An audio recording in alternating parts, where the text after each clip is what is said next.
నమస్తే, welcome to కంచెల TV. నా పేరు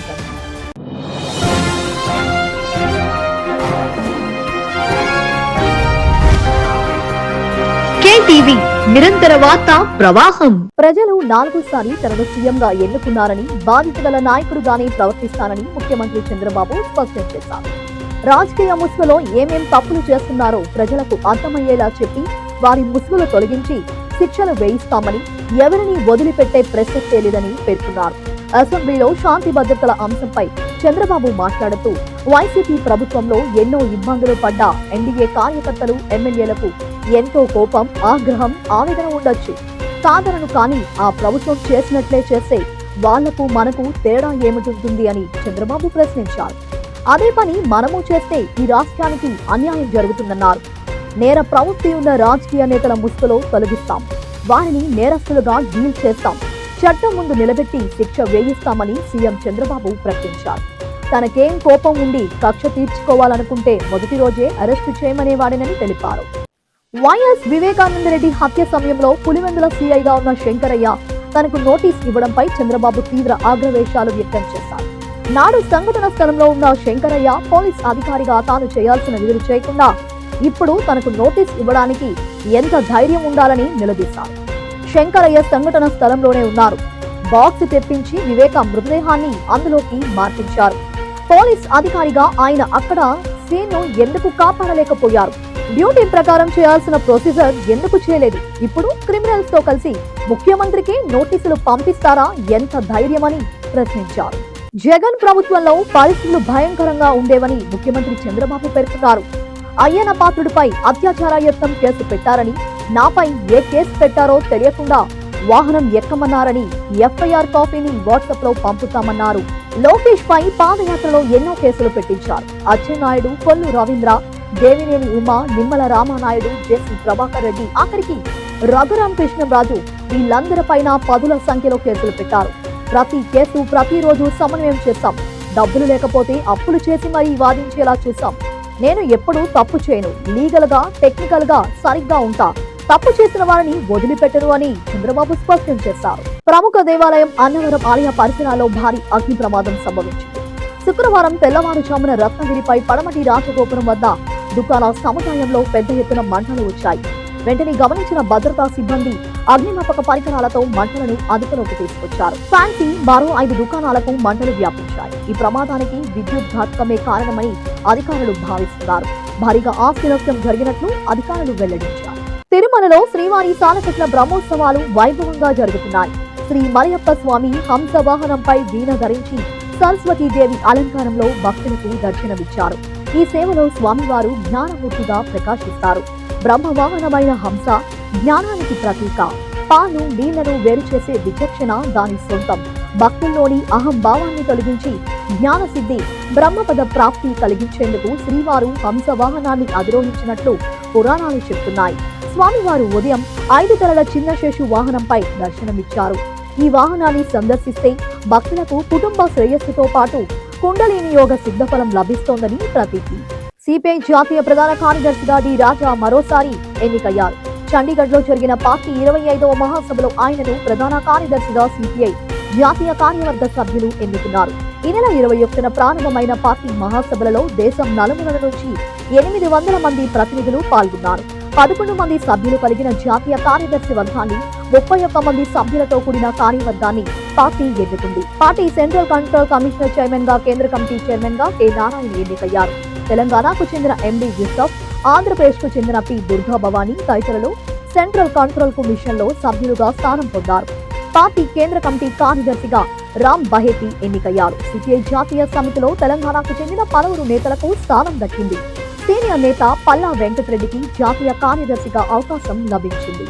ఏపీ అసెంబ్లీ 5 కీలక బిల్లులను ఆమోదించింది. పురపాలక, పట్టణాభివృద్ధి శాఖకు చెందిన ఈ బిల్లులను మంత్రి నారాయణ సభలో ప్రవేశపెట్టగా వాటిని సభ్యులు ఆమోదించారు. నాలా చట్టం రద్దుతో పురపాలికలు, పంచాయతీల్లో అదనపు అభివృద్ధి ఛార్జీల కింద వసూలు చేసే మొత్తాన్ని తిరిగి ఆయా పురపాలికలు, పంచాయతీల అభివృద్ధికి వినియోగించేందుకు గాను చేసిన సవరణ బిల్లును సభ్యులు ఆమోదించారు. బహుళ అంతస్తుల భవనాల ఎత్తును 18 మీటర్లకు బదులుగా 24 మీటర్లకు మారుస్తూ చేసిన రెండవ సవరణ బిల్లును సభ్యులు ఏకగ్రీవంగా ఆమోదించారు. నిబంధనలకు విరుద్ధంగా నిర్మించిన భవనాలను క్రమబద్ధీకరించేలా చేసిన పురపాలక శాసన సవరణ బిల్లును సభ ఆమోదించింది. వైఎస్ఆర్ తాడిగడప మున్సిపాలిటీ పేరును తాడిగడప మున్సిపాలిటీగా మారుస్తూ చేసిన పురపాలక చట్ట సవరణ బిల్లును సభ ఆమోదించింది. 18 ఏళ్లు నిండిన వ్యక్తి ఓటరుగా నమోదయ్యేందుకు గతంలో జనవరి 1న అవకాశం కల్పించేవారు. ఇప్పుడు ఏప్రిల్ 1, జూలై 1, అక్టోబర్ 1వ తేదీన కూడా ఈ ప్రక్రియ చేపట్టాలని కేంద్రం నిర్దేశించింది.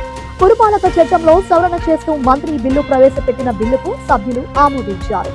ఏపీ శాసనసభ శాసన మండలిలో ఏఐ హాజరు నమోదు విధానాన్ని ప్రవేశపెట్టడానికి ప్రభుత్వం ఏర్పాట్లు చేస్తుంది. సభ్యులు వారి సీట్లలో కూర్చున్నప్పుడు ఫేస్ రికగ్నైజేషన్ విధానంలో ఆటోమేటిక్ గా హాజరు నమోదయ్యేలా ఏర్పాట్లు చేస్తున్నారు.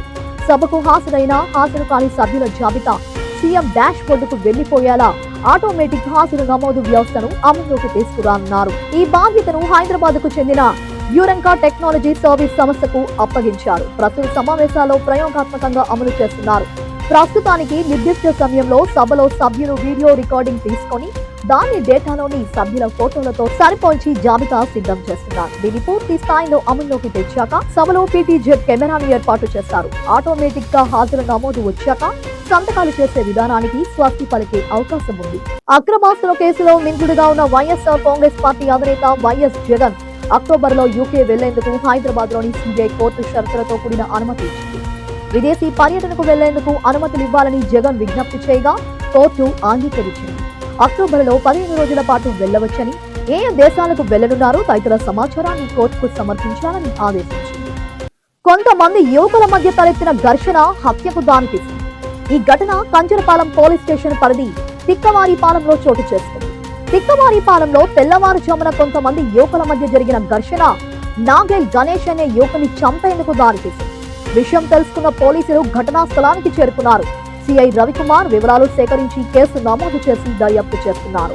తెలంగాణలో లిక్కర్ షాపులకు టెండర్ల ప్రక్రియ ప్రారంభమైంది. నేటి నుంచి వచ్చే నెల 18వ తేదీ వరకు టెండర్లకు సంబంధించిన దరఖాస్తులు స్వీకరిస్తారు.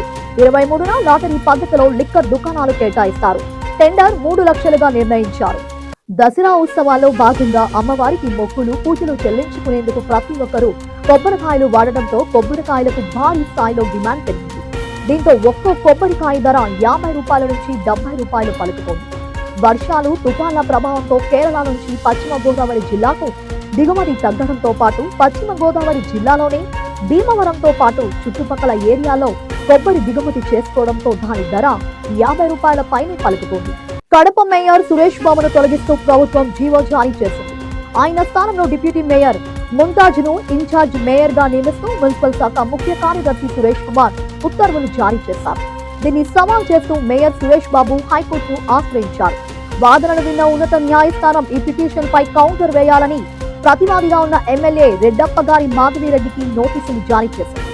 అలాగే మున్సిపల్ శాఖ principal secretary, Kadapa corporation commissioner, regional vigilance enforcement అధికారికి నోటీసులు ఇస్తూ తదుపరి విచారణను అక్టోబర్ 7కు వాయిదా వేసింది.